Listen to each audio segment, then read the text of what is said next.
ایک چھوٹے سے خوبصورت گھر میں علی اور اس کی بہن مریم اپنے دادا جان کے ساتھ رہتے تھے۔ ایک دن جب وہ دادا جان کے ساتھ چاند دیکھنے گئے، دادا جان نے خوشی سے کہا، دیکھو بچوں، آج ذوالحج کا چاند نظر آ گیا۔ علی نے حیرت سے پوچھا، دادا جان یہ ذوالحج کیا ہوتا ہے؟ دادا جان مسکرا کر کہا، ذوالحج اسلامی سال کا آخری اور بہت خاص مہینہ ہے، جس میں مسلمان دنیا بھر سے حج کے لیے مکہ جاتے ہیں اور ہم حضرت ابراہیم علیہ السلام کی یاد تازہ کرتے ہیں۔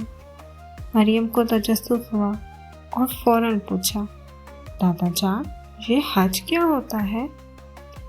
دادا جان نے پیار سے کہا، بیٹا حج ایک عبادت ہے جو صرف ذوالحج میں ہی مکہ مکرمہ جا کر ادا کی جاتی ہے۔ دنیا بھر سے مسلمان اکٹھے ہو کر اللہ کے مہمان بنتے ہیں۔ پھر علی نے سوال کیا، اور قربانی کیوں کی جاتی ہے؟ دادا جان بولے، یہ حضرت ابراہیم علیہ السلام کی یاد میں کی جاتی ہے، جنہوں نے اللہ کے حکم پر اپنے بیٹے کو قربان کرنے کے لیے تیار ہو گئے تھے۔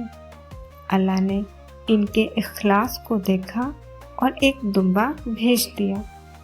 اسی کی یاد میں ہم قربانی کرتے ہیں، تاکہ ہم بھی سیکھیں کہ اللہ کی رضا کے لیے سب کچھ قربان کیا جا سکتا ہے۔ یہ سب باتیں سن کر علی اور مریم کی آنکھیں چمکنے لگیں۔ ذوالحج صرف قربانی کا مہینہ نہیں، بلکہ نیکی، محبت، اطاعت اور اللہ کے قریب ہونے کا مہینہ ہے۔ یہ مہینہ ہمیں قربانی، نیکی، شکر گزاری اور دوسروں کی مدد کرنے کا درس دیتا ہے۔ یہ مہینہ ہمیں سکھاتا ہے کہ اللہ کے قریب کیسے ہوا جائے۔